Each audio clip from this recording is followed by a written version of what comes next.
제가 춘천으로 오기 전에 제가 사역했던 곳이 바로 전에 사역했던 곳이 서울 목동이었습니다. 목동에서 사역할 때 근처 교회에 동기 목사님이 계셔서 함께 만나서 식사를 하며 대화를 했던 기억이 있습니다. 교회에서 예배를 제외하고 각종 모임이나 사적인 모임들 속에서 과연 성경, 하나님, 말씀, 예수님, 교회 등등의 이 기독교적인 용어가 얼마나 그 대화 가운데 나오고 있는가를 한번 생각해 보았냐라고 저에게 물어보는 겁니다. 곰곰이 생각을 해보니까 공식적인 모임과 뭐 예배나 아니면 구역 모임 같은 공식적인 모임을 제외하고 이러한 단어들이 이 대화 속에서 나온 기억이 없다는 겁니다. 저도 생각을 해봤습니다. 저도 한번 그 이후부터 그 예배나 구역 모임 뭐 그런 공식적인 우리가 반드시 기도를 하고 기도로 끝나는 그런 정해진 모임 외에 성도들이 함께 모였을 때 과연 그런 대화들 속에서 이런 단어가 있는가? 저도 한번 세봤습니다. 뭐 교제를 하거나 식사를 하거나 성도끼리 대화를 하거나 아니면 교육자가 성도와 만나서 대화를 하거나 차 안에서 뭐 등등등. 제가 한 달 정도 세어봤는데 몇 번 나왔냐면 이 기독교 단어가 0번 나왔습니다. 한 번도 나오지 않았습니다. 대신 대화의 대부분을 정치, 선거, 주식, 부동산, 자녀교육, 자동차, 여행 등등의 주제로 그 모든 시간이 흘러갔던 것을 제가 기억을 합니다. 제일 많이 나왔던 건 부동산이었습니다. 물론 뭐 지역적인 특성이 있었겠죠. 뭐 그 서울 목동이라고 하는 특별한 지역적 특성이 있었기 때문에 그럴 수밖에 없었겠다 생각이 들긴 합니다. 뭐 모든 성도들이 다 그렇진 않았을 겁니다. 제가 있었던 곳이 그랬겠죠. 뭐 문제는 제가 문제였네요. 생각해 보니까 제가 있는 곳이 문제였고 그럼 제가 문제인 것 같은데 어쨌든 이 대화 속에서 우리는 우리의 주된 관심사가 어디에 있는가를 발견하게 됩니다. 관심 있는 것이 나올 수밖에 없고 대화 속에서 평소에 생각했던 것들이 자연스럽게 나올 수밖에 없다는 거죠. 과연 여러분들은 여러분의 대화의 주제에 주된 내용들이 어디에 있습니까? 어떤 대화를 하고 계시고 성도 간에 만났을 때 어떤 이야기가 주로 이 시간 속에서 나오고 있습니까? 오늘 본문에 나오는 다윗 왕의 대화도 마찬가지였습니다. 나단 선지자에게 말하는 다윗의 이야기를 보면 다윗의 현재 관심사가 어디에 있는가가 자연스럽게 드러나게 되겠죠.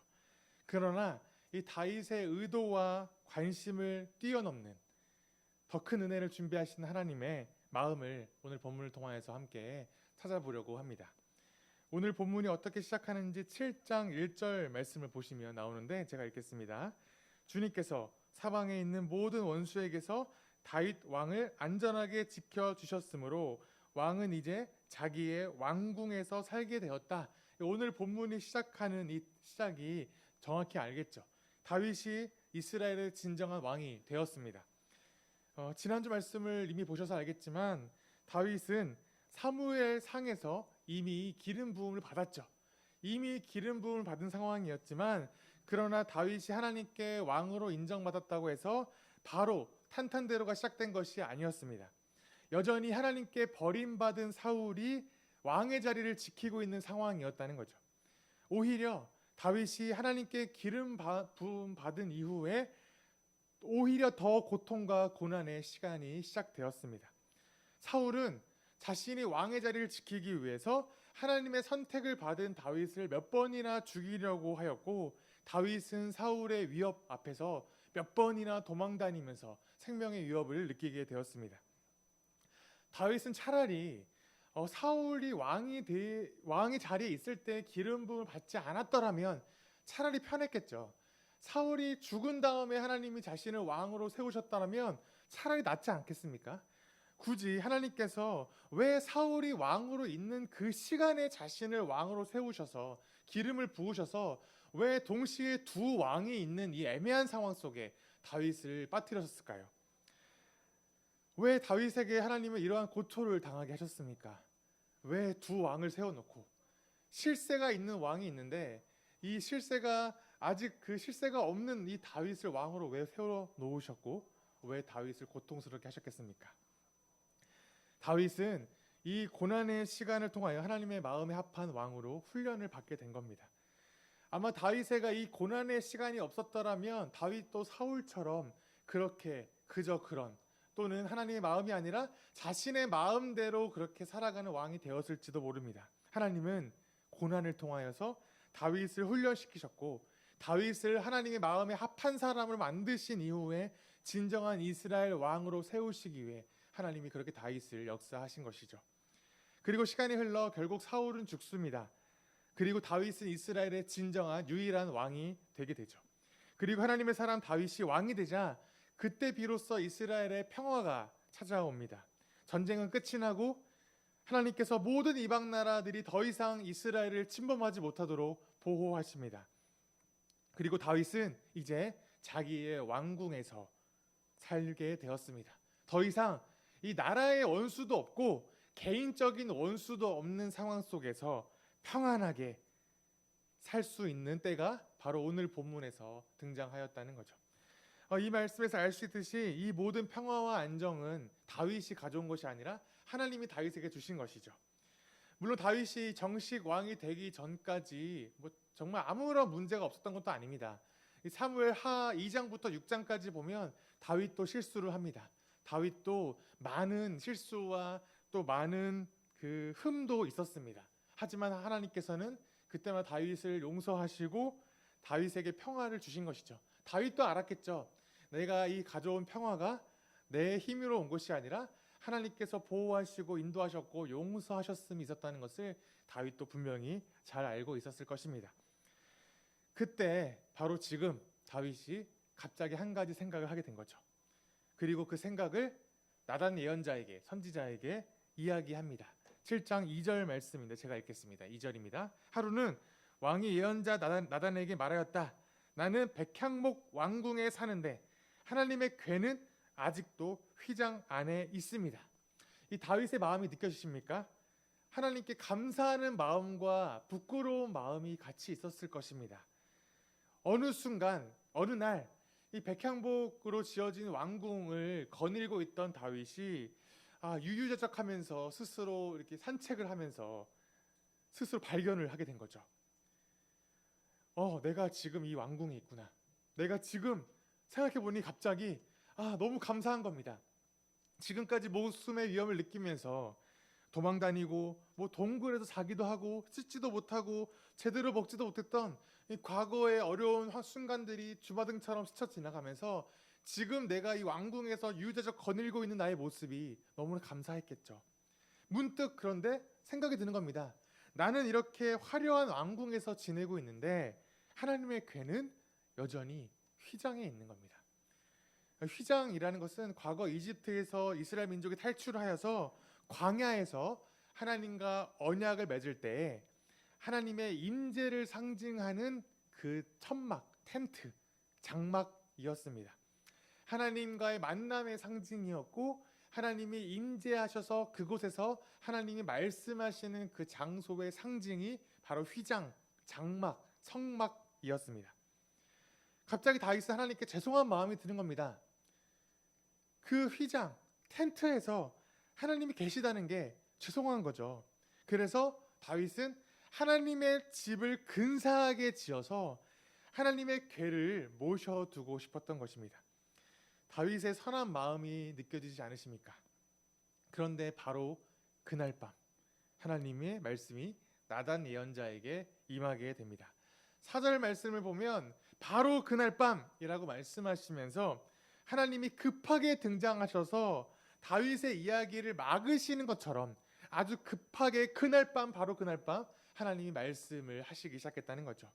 아마 다윗과 나단의 이 대화 속에 무엇인가 문제가 있기 때문 아니겠습니까? 하나님께서 어떻게 말씀하시는지 한번 5절 말씀을 보도록 하겠습니다. 5절 상반절 말씀인데 너는 내 종 다윗에게 가서 전하여라 라고 말씀하시죠. 먼저 하나님이 은혜의 말씀을 하십니다. 얼마나 감사합니까? 다윗에게 내 종이라고 합니다. 하나님이 직접 내 종이라고 표현한 것은 다윗 이전에 단 한 명밖에 없었습니다. 바로 아브라함에게 하셨던 내 종이라는 표현을 다윗에게 하시는 것입니다. 굉장히 큰 은혜죠.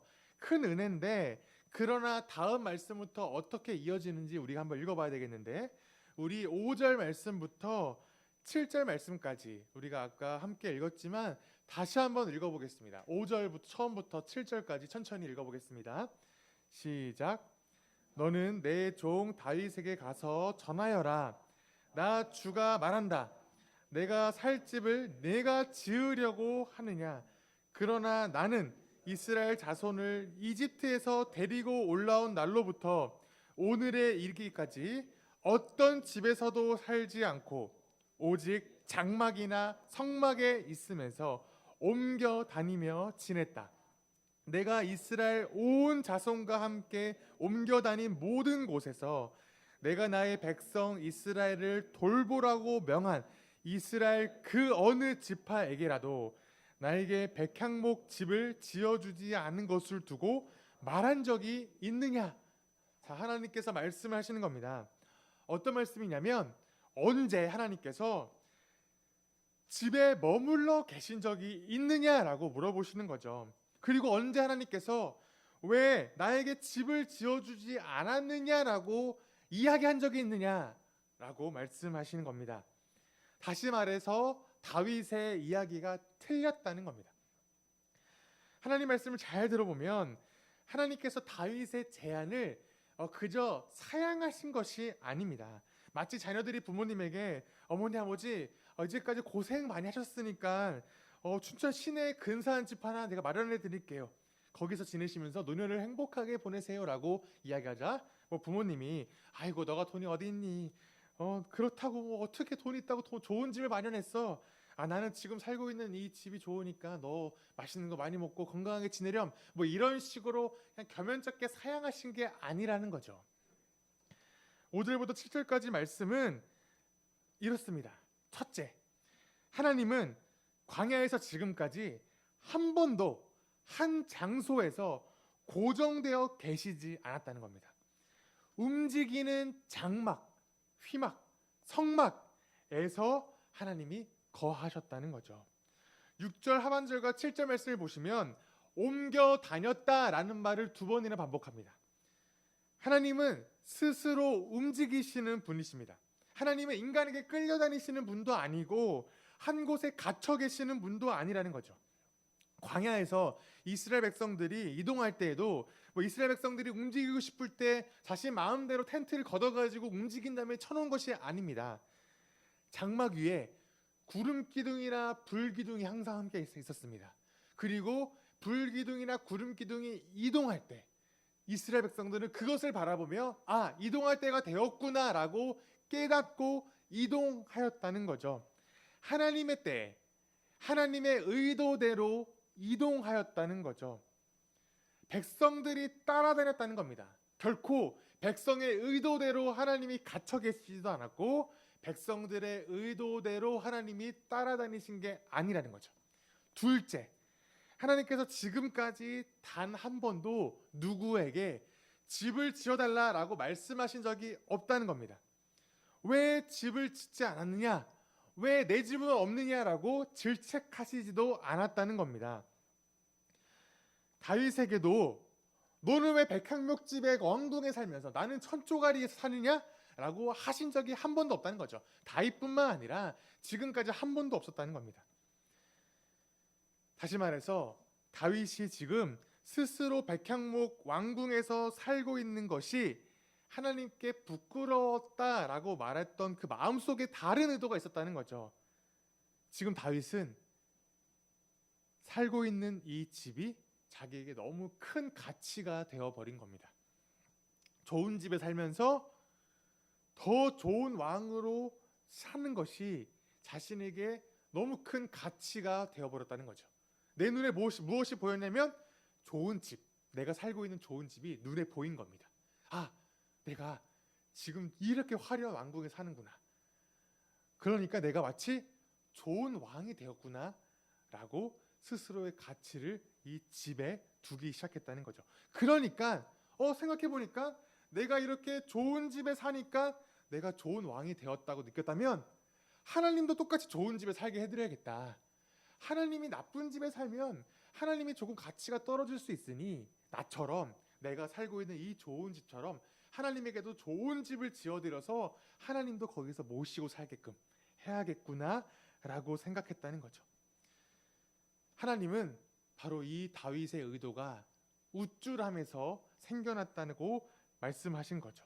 그리고 하나님께서는 이러한 다윗의 생각이 잘못되었다라고 말씀하시는 겁니다. 다윗의 이러한 생각과 이러한 의도를 은사 중에 한 분이신 김지찬 교수님께서는 하나님께 빚진 마음을 안겨주는 행위다라고 표현하셨습니다. 내가 하나님께 이렇게 할 테니 하나님이 빚진 마음을 가지고 계셔서 나중에 나에게 무언가라도 해주시지 않을까라는 생각도 그 안에 있었다는 거죠.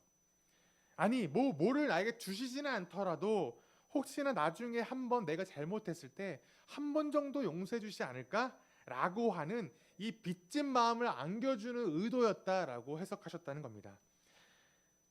그래서 하나님을 오해했고 자신의 정치적인 의도를 가지고 주제넘는 생각을 하였던 다윗에게 그 생각이 틀렸다라고 하나님이 단도직입적으로 말씀하시는 거죠.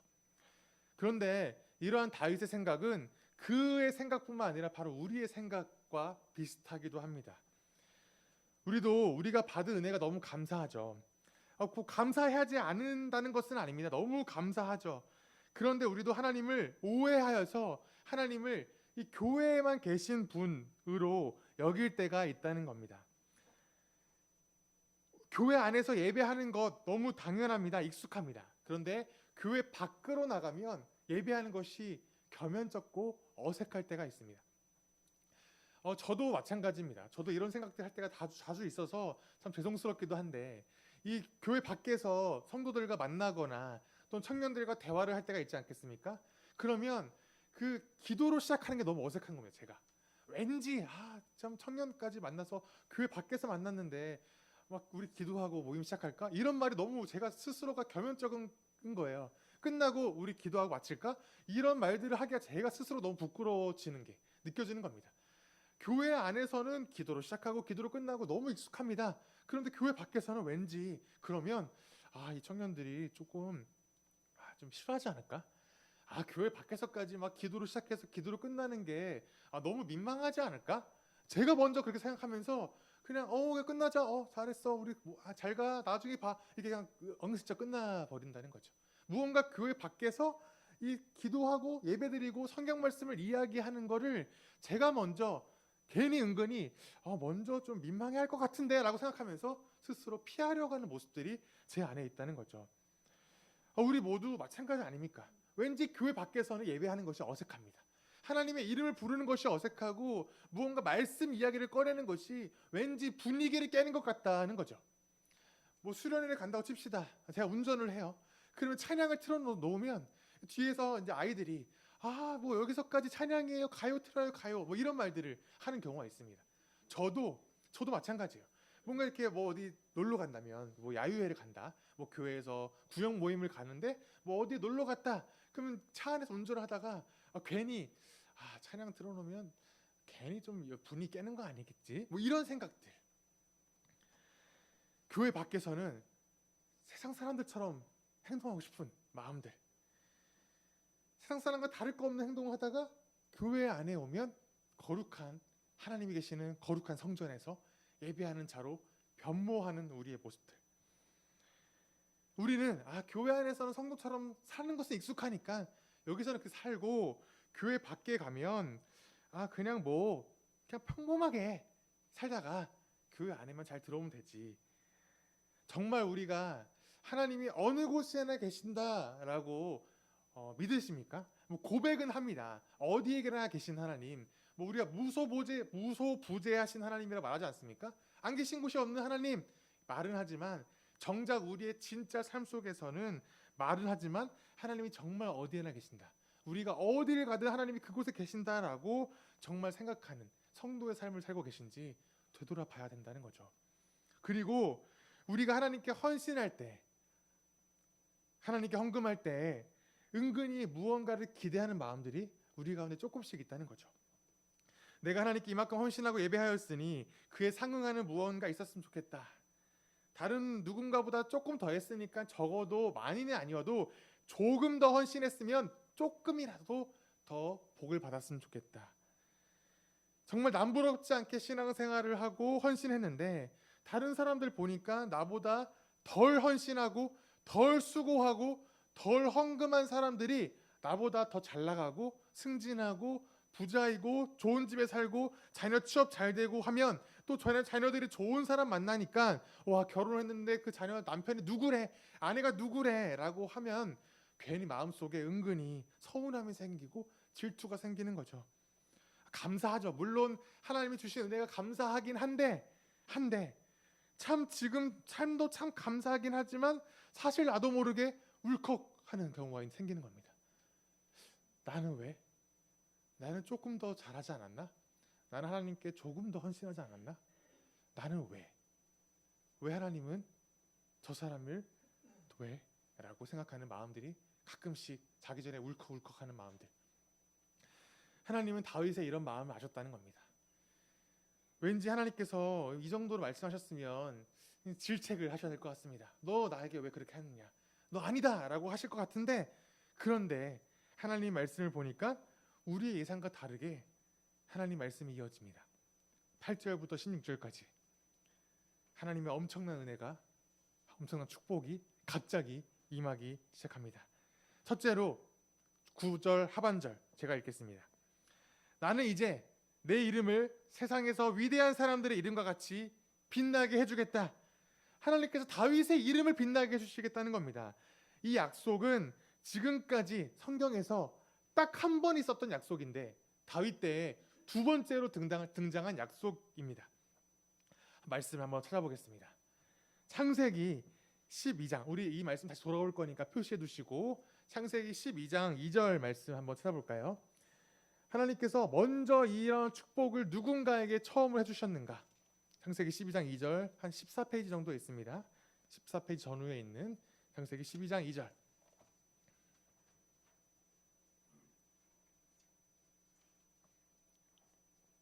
함께 읽도록 하겠습니다. 시작. 내가 너로 큰 민족이 되게 하고 너에게 복을 주어서 내가 크게 이름을 떨치게 하겠다. 너는 복의 근원이 될 것이다. 아멘. 바로 아브라함에게 하신 약속입니다. 내 이름을 떨치게 하겠다. 내 이름을 크게 하겠다. 이 이름에 대한 축복은 아브라함에게 처음 하신 약속이었는데 바로 다윗에게도 하셨다는 거죠. 이 아브라함에게 주신 모든 믿는 자의 조상이라고 부름받은 이 아브라함의 특권을 다윗에게도 허락하시겠다는 거죠. 사실 이 말씀은, 이 다윗에게 하신 이름을 빛나게 하겠다는 말씀은 다윗의 욕망을 아시기 때문에 하나님이 하신 약속일 수도 있습니다. 무슨 말이냐면 다윗은 지금 어느 순간 자신의 이름이 높아지는 것을 느꼈을 것입니다. 내 왕궁을 보니 내 이름이 빛날 것이다 라고 하는 욕심과 욕망들이 생겼겠죠. 하지만 하나님이 말씀하신 거죠. 아니다. 네가 아니라 내가 하겠다. 너는 너의 이름 스스로 높아지고 싶어 하겠지만 내가 너의 이름을 높아지게 할 것이다 라고 다윗에게 축복하신 거죠. 둘째로 오늘 말씀 10절을 보면 하나님께서 한 곳을 정하여 주셔서 그곳을 이스라엘 백성들에게 심어주셔서 다시는 옮기지 않도록 하시겠다는 약속을 해주십니다. 우리 오늘 본문으로 돌아와서 11절 하반절 말씀을 보시면 이렇게 말씀하고 있죠. 사무엘하 7장 11절 하반절인데 나 주가 너의 집안을 한 왕조로 만들겠다는 것을 이제 나 주가 너에게 선언한다 라고 말씀을 하십니다. 이 말씀을 직역하자면 이런 말씀입니다. 내가 너를 위한 한 집을 지어주겠다. 집을 지어주겠다라고 하신 거예요. 처음에 다윗이 하나님께 했던 생각이 무엇입니까? 하나님을 위한 집을 내가 지어주고 싶다라고 했는데 하나님은 아니다. 내가 너에게 집을 지어주겠다라고 말씀하셨다는 거죠. 그뿐 아니라 12절 말씀을 보면 다윗에게서 나올 자식을 통하여 나라를 튼튼하게 해주실 것이다. 13절 그 자식이 하나님의 이름을 위한 집을 지을 것이다. 하나님은 그의 나라가 영원하도록 튼튼하게 해주실 것이다 라고 축복하십니다. 게다가 이 나라가 영원할 것이다. 자, 다윗에게 낳을 한 자식이 있는데 그 자식이 하나님을 위한 한 집을 짓게 될 것이고 또한 그 자식의 나라를 튼튼하게 해주실 것인데 영원토록 하나님이 그 나라를 지키실 것이다 라고 하신다는 거죠. 얼마나 대단한 약속입니까? 영원한 나라를 주시겠다는 겁니다. 다윗의 자식에게. 자, 세 번째 약속이 또 있습니다. 더 중요한 약속인데 14절 말씀입니다. 하나님께서 다윗의 자식의 그의 아버지가 되어주시겠다는 겁니다. 말이 되는 이야기인가요? 하나님이 아버지가 되어주시겠다는 겁니다. 지금까지 단 한 번도 없었던 약속입니다. 내가 너의 아버지가 되어주겠다. 그래서 때로는 이 다윗의 자식이 죄를 짓거나 잘못된 일을 할 때에는 아버지로서 매로 훈계는 하겠지만 하지만 사울에게서 그랬던 것처럼 그를 떠나지는 않겠다. 그저 책직으로 훈계하고 그를 가르치겠지만 그를 버리지 않고 그에게 총애를 거두어 가지 않겠다라고 약속을 하셨다는 거죠. 다시 한번 16절 말씀을 보시면 다시 한번 다윗의 집과 나라와 왕위가 영원할 것이다 라고 약속을 하십니다. 아무리 생각해도 하나님이 다윗에게 이런 약속을 하실 수가 있나 싶습니다. 하나님이 다윗의 의도를 모르신 게 아니죠. 아셨습니다. 다윗이 어떤 마음으로 있는지 아셨습니다. 물론 다윗이 하나님께 감사하지 않은 것은 아니죠. 감사하긴 했고 죄송한 마음이 있는 것은 사실이었지만 그 마음속에 있는 의도가 어떤 것인지 하나님은 아셨다는 거죠. 그런데도 불구하고 이렇게 하나님이 다윗에게 엄청난 축복을 해주시는 거죠. 특별히 하나님이 엄청나게 은혜를 베풀어 주시는 거 아니겠습니까? 자격이 없는 자에게 하나님이 공짜로 주시는 특별한 은혜가 바로 은혜 아닙니까? 사랑. 오늘 말씀 15절에서 다윗의 자손에게 거두어 가시지 않겠다고 했던 이 총애 있죠. 총애. 사울에게 거두었던 총애처럼 그에게는 거두어 가지 않겠다라고 하신 그 총애. 이 총애는 히브리어 단어로 말하면 헤세드입니다. 기억하시죠? 바로 그 헤세드. 자비롭고 은혜로우시며 노하기를 더디하시고 한결같은 사랑과 진실이 풍성하신 그 하나님. 그 헤세드를 다윗의 자손에게서 거두어 가시지 않겠다라고 하셨다는 거죠. 다윗이 이스라엘 왕이 된 것도 축복입니다. 그런데 이 엄청난 축복을 받은 것도 모자라서 다윗의 자손을 통하여 그 나라가 영원히 무너지지 않을 것이라고는 약속을 하신 것. 바로 헷세대의 축복을 다윗에게 하신 것이죠. 그런데 사랑하는 성도 여러분, 이 말씀을 듣고 나니 한 가지 의문이 생깁니다. 정말 다윗의 왕조가 영원했습니까? 아닙니다. 다윗의 자식인 솔로몬 때에 솔로몬을 통하여 하나님의 집인 성전을 건축하긴 했습니다. 하지만 그 후에 이스라엘은 남유다와 북이스라엘로 갈라지게 되었고 북이스라엘은 기원전 712년에 남유다는 기원전 586년에 멸망하였습니다. 기껏해야 다윗 왕조는 기껏해야 430년 밖에 유지되지 않았다는 거죠. 물론 이 페르시아 왕 고레스 왕 때에 남유다는 다시 유다 땅으로 돌아오긴 합니다. 다시 돌아와서 다시 그곳에서 초라하지만 하나님의 성전을 다시 짓고 다시 왕조가 유지는 되긴 합니다. 그러나 다윗의 왕조가 무색해진 지 오래입니다. 이미 끝났어요. 정말 하나님께서 영원히 다윗의 자손을 통하여 그의 나라와 왕위를 지켜주시겠다고 했던 약속이 사실입니까? 실패한 거 아닙니까? 다윗의 왕조는 망했단 말입니다. 오늘 본문을 이 문자적으로 또는 다윗의 실제 혈통으로만 해석하려고 한다면 하나님의 뜻은 실패하신 것이고 하나님은 틀리신 것이 되는 거죠. 하지만 우리는 오늘 본문에서 하나님의 진짜 뜻을 발견하게 됩니다. 우리 다시 한번 7장 12절 말씀을 다시 한번 읽어보려고 합니다. 7장 12절 함께 읽도록 하겠습니다. 시작. 너의 생애가 다하여서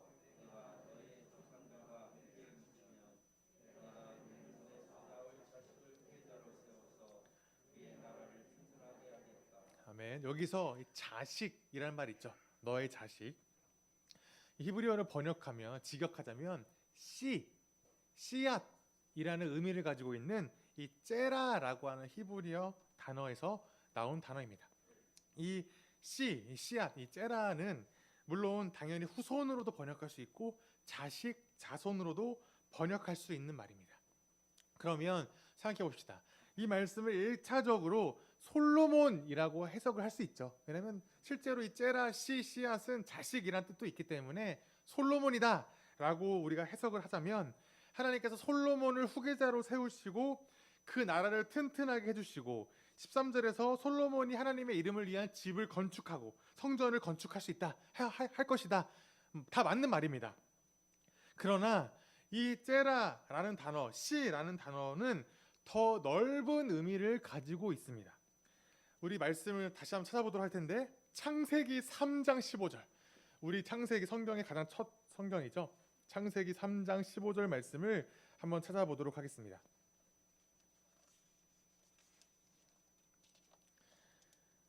(4페이지) 정도에 있죠. 창세기 3장 15절 한번 같이 읽도록 하겠습니다. 시작. 내가 너로 여자와 원수가 되게 하고 너의 자손을 여자의 자손과 원수가 되게 하겠다. 여자의 자손은 너의 머리를 상하게 하고 너는 여자의 자손의 발꿈치를 상하게 할 것이다. 아멘. 이 말씀은 이 세상의 첫 번째 인류였던 아담과 하와가 범죄한 이후에 하나님께서 뱀과 아담과 하와에게 각각 약속하셨던 그 말씀 중에 하나이죠.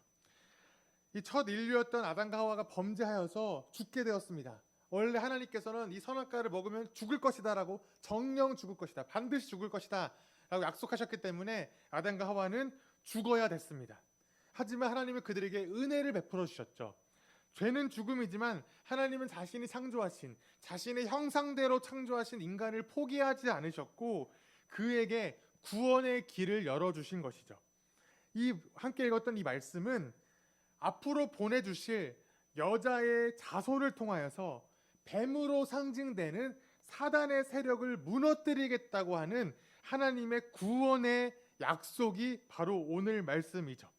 우리는 이것을 원시복음이다, 첫 복음이다 라고 부르기도 합니다.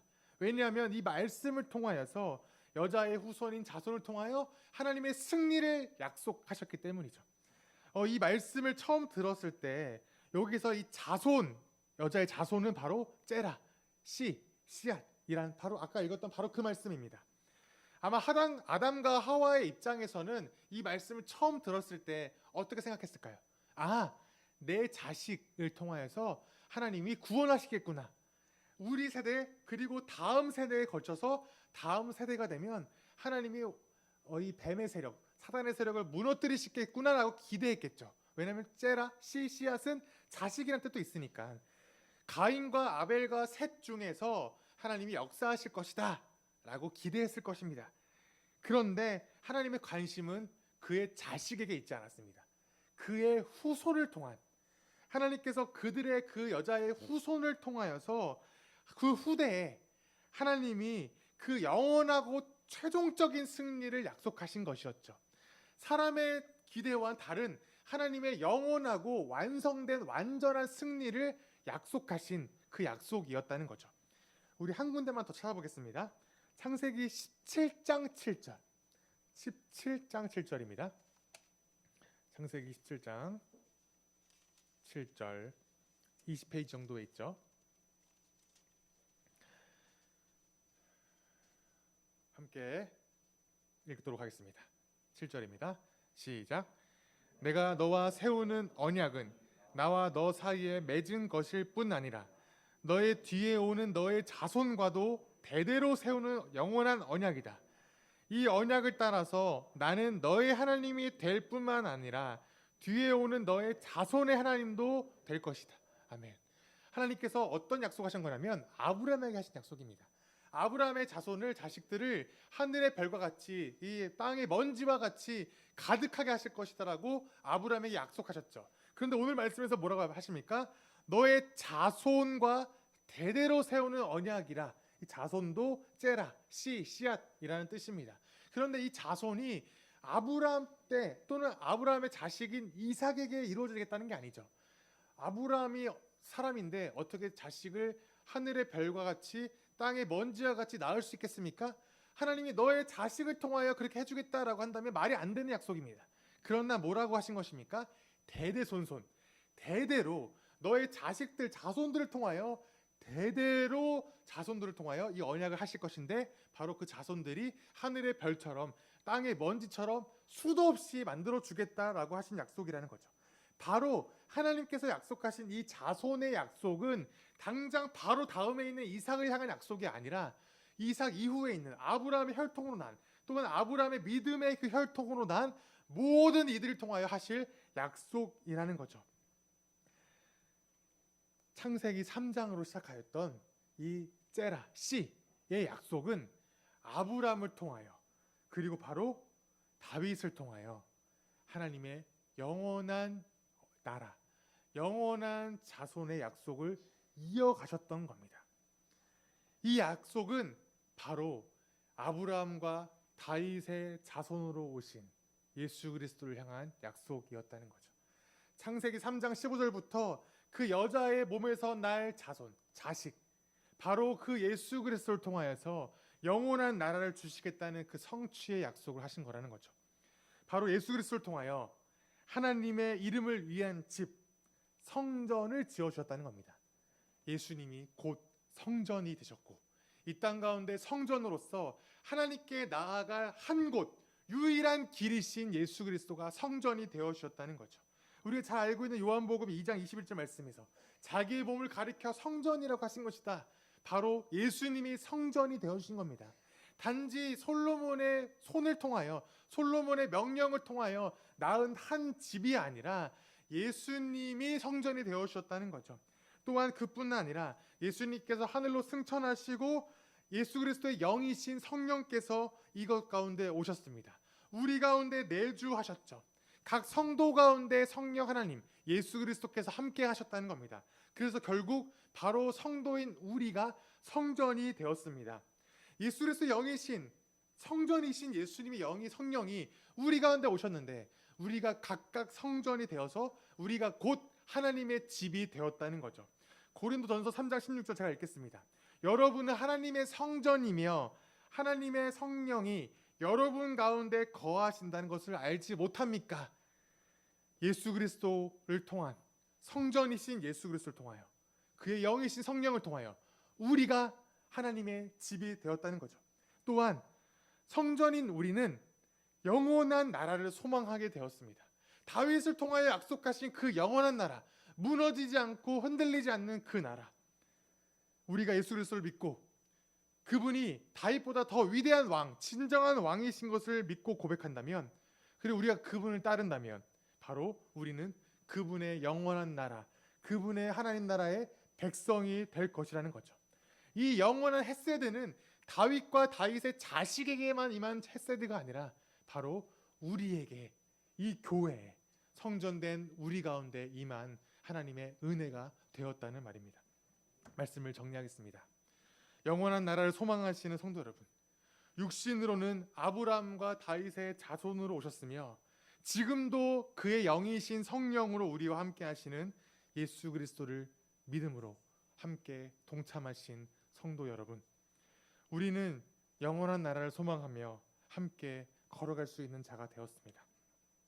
하나님은 우리 이 공동체 안에만 갇혀 계신 분이 아닙니다. 하나님은 우리 안에만 갇혀 계신 분이 아니라는 거죠. 바로 지금도 열방과 세계 가운데 곳곳에 거하시며 각각 예수 그리스도를 주로 고백하는 모든 영혼들 가운데 하나님은 거하시고 지금도 온 열방 가운데 임재하여 계시다는 것을 믿길 바랍니다. 우리가 그것을 믿는다면 우리가 할 바는 무엇이냐면 바로 우리가 하나님을 이곳에 가둬두는 것이 아니라 복음을 들고 열방 가운데 세계 가운데 나아가는 자가 되어야 합니다. 우리가 하나님의 꿈을 같이 꿀 수 있다는 거죠. 열방 가운데 임하셔 영광 받으시는 하나님의 꿈, 또한 온 세계 가운데 예수 그리스도를 주로 믿는 그 믿음이 있는 곳마다 하나님의 이름이 선포되는 그 꿈을 우리도 함께 꿀 수 있다는 거죠. 우리 함께 그 영원한 나라를 소망하시는 성도가 되기를 축복합니다. 바로 우리가 성전이고 내가 거하는 모든 곳마다 하나님의 이름이 영광 받으실 그 땅을 소망하며 함께 나아가는 우리가 되기를 축복합니다.